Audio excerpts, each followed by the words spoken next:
Hey YouTube world, it is yours truly, Kieron the Barber, back with another video. Today we are doing a skin fade and a messy texture. Welcome. So we start off with the Skull FX trimmers and we put in that nice little sharp line. And we start off by curving it just around the ear. As you can see, I'm not bringing that up nice and high. I want to keep Pav's crown as heavy as it can be.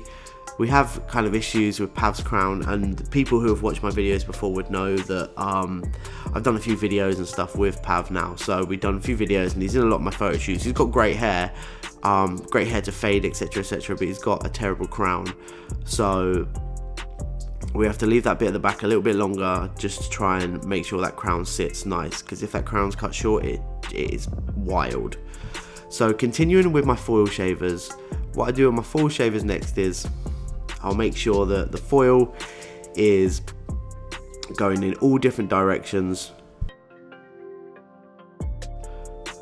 So then we're starting off with the 1.5 guard. Now I know Pav's hair, so it's a lot easier for me to run up with the 1.5 guard, making sure I'm just removing that bulk. I've got myself a nice little section so I can work my fade on.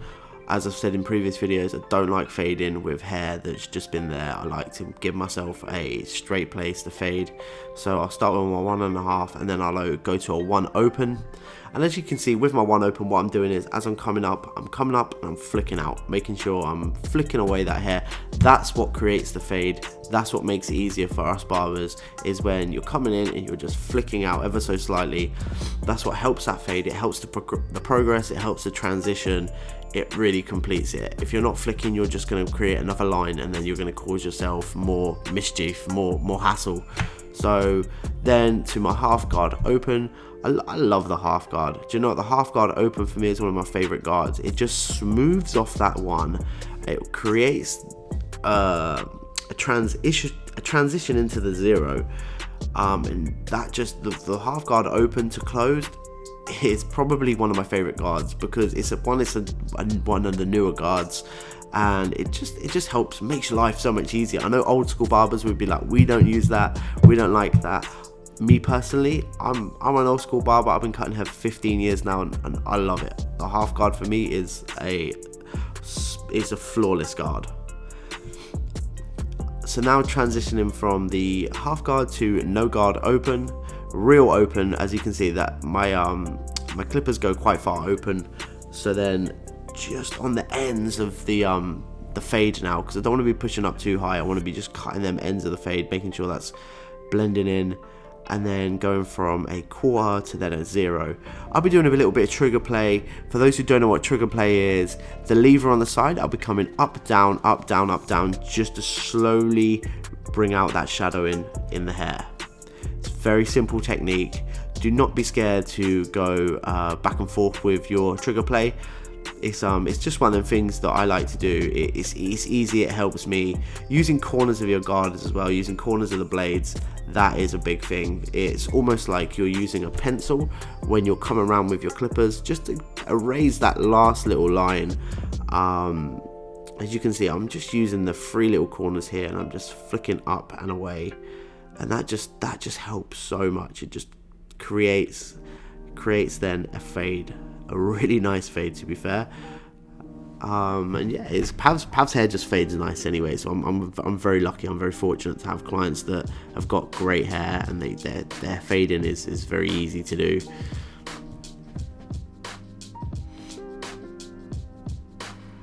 But it's also, I think for fading especially, it's also a confidence thing.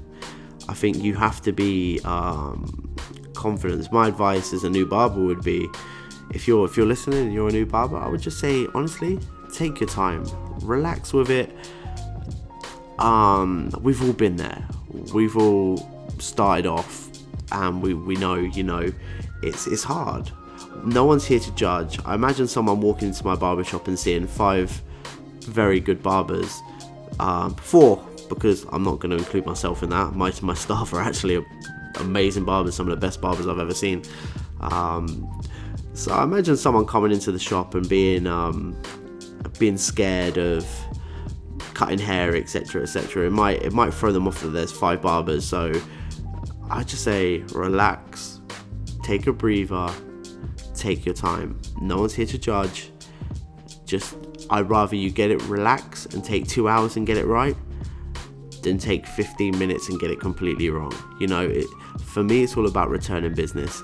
If a client can return to your chair, then everybody's a winner. You know, and you've got then a client for life, and them clients will have kids, and then them kids will be your clients, so on and so forth. Then you've got a generation. You know, that's how I look at life, and that's how I see things. My clients, and then their future offsprings are also going to be my clients, and then their friends, so on and so forth. And that's what I want. So just, guys, take your time, relax. I want you to tell me in the comments down below, when you first started, what was your most daunting fear? What was your most daunting fear about being a barber? Was it picking up the clippers? Was it being in front of everyone? Tell me some of your stories. I want to hear them in the comments down below. Mine, I would say, mine was just a factor of, I hate getting things wrong, and we didn't, back in my day, we didn't have YouTube. So it was standing and watching and standing and watching, and you're seeing some amazing work, and you kind of think to yourself, you're never going to be like that. When you will, it just takes time. And kids nowadays, they have YouTube, and they have the likes of the Beard Brand and Chris Bossio 360 and all them guys who really help out on YouTube videos. So yeah, just, as I say, mine was probably the fact that I just didn't want to get anything wrong, and I didn't have the technology to watch anything or watch videos. But yeah, we get there in the end, and now, hey, I'm doing videos for you guys, so it's all good. It's all good. I'm here. So with my FX, I turn them south, turn them completely upside down after I've just nibbled off the ends of Pav's beard. I don't want to take that line straight, I want it to curve around his face to give his beard a little bit more definition. Some people I will take down straight, and then some people I will curve. Pav's curves because it brings his jawline out, it really like elongates his jawline. So taking off all that hair underneath. Do you know how much you can have a haircut, but if you haven't got a beard trim with it, then you can still look shabby. If you go out with a beard trim and a haircut, John, it just looks 10-10, man. Just looks 10-10 already. Just removing that hair at the bottom makes him just look so clean. The Brawn series, I've got the Brawn series 5. They're really good for debulking. I would say what I usually do is I'll run my Andis over, because my Andis are my main trimmers, and I don't want to ruin them. So I save them. So I'll use my Brawn Series 5 to take away bulk and get rid of hair, and then I'll run over with my Andis just to make sure that it's nice and sharp. So that's what I like to do with there. Now we're just putting a false hairline in Pav's hair. We're not taking that back at all, we're just leaving it on the hairline itself. The hair that I took off, it might look like I took it back, but actually underneath it was just overgrown hair. There was no pushing that back at all. I kind of rewatched the video and I was like, oh my god, and I was like, oh yeah, idiot, I lifted that up before and it was just hair. So yeah, and then we get to we're gonna spray Pav's beard as well. We're gonna use a little bit of we're gonna use an air gun and a little bit of it's like a tint almost. But I just want to make sure that his beard is naturally nice and sharp first. So we're going to use a little bit of skinny serum. Put that in your hand, rub that in. Hit the like button if you've used skinny serum before. Honestly, if you're a woman or a man and you've used skinny serum before, hit that like button because you're liking it, because you know how good this is. Look at Pav's smile when he sees that on, man. He knows that's some good stuff. It smells like watermelon. It is amazing. And it glides your blade just so smooth. I'll be honest, it's not meant for, it's a serum, so it's meant to go into a hair. Like, I'll use it for either a blow dry or stuff like that. But I also use it for going around with a cutthroat. Because one, it smells amazing on the face. It's an oil, it's a serum, so it gets right under there. And it's good. It's just an all-round good product. So Paul Mitchell Skinny Serum, shout out, because you are the dons. So coming on to beard tinning, I'll be really honest with you. I'm still learning about this. You need to give a Richmond a big push and say, Richmond, you need to make your YouTube videos, because Richmond and this gun, it's like his second hand. He's really good with it. So I'm still learning off of a Richmond. I just thought I'd show you guys a little bit of what I do and put into perspective, just making Pav's beard look a bit sharper, a bit heavier. Really making that beard just look darker, so it looks thicker.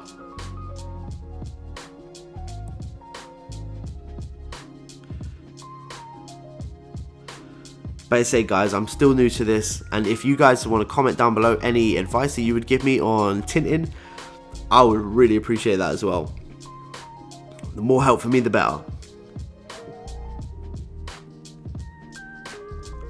Now with Pav's hair, we're literally just giving it some texture, so I'm just going to cross cut that all, take that nice and short. The best thing about Pav's hair is, see how it sits now with it being short, where it combs over? That's how he would wear it on a day-to-day basis when he goes to work, etc, etc. And when he goes out, I'm going to show you that it's styled completely different. It's messy, it gives it a lot of texture. Man, it looks sick. Always cross cut as well. Always cross cut. Never don't cross cut. You're very lucky you're seeing my face, and it's not like sometimes when I'm doing scissor cuts and concentrate, my tongue just pokes out, man. Shout out to a Richmond in the background.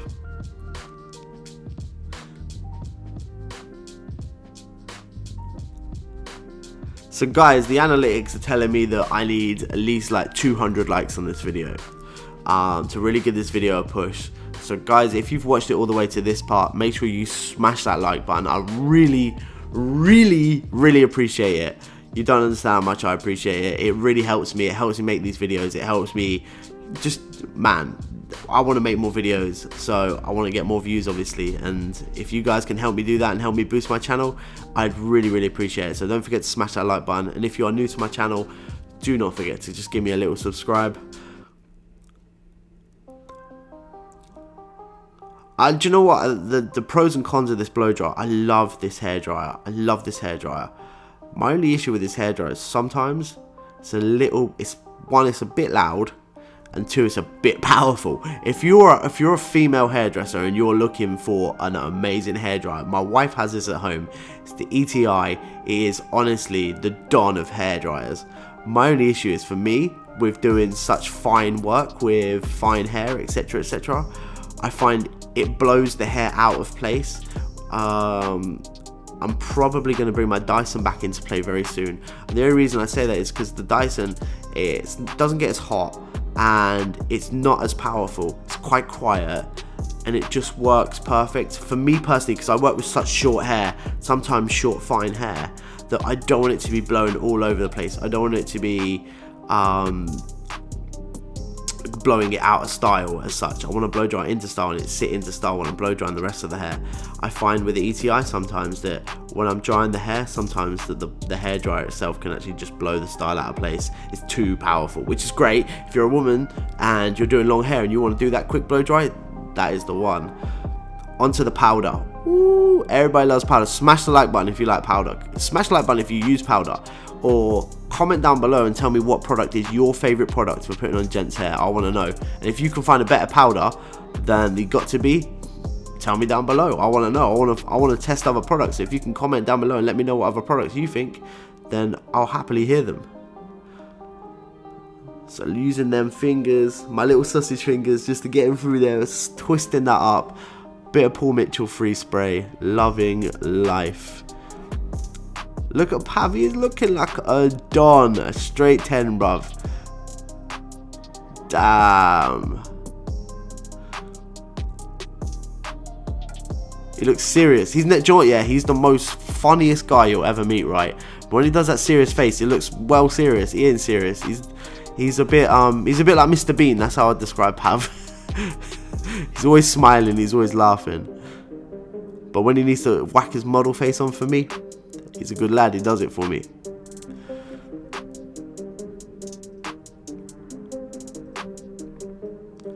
So guys, again, if you have enjoyed this video, please give me a like for the YouTube analytics. It does really help me. And yeah, I really appreciate you. Thanks for the support over the years. I'm going to be bringing out a video pretty much 2 or 3 a week now. So yeah, hit me up.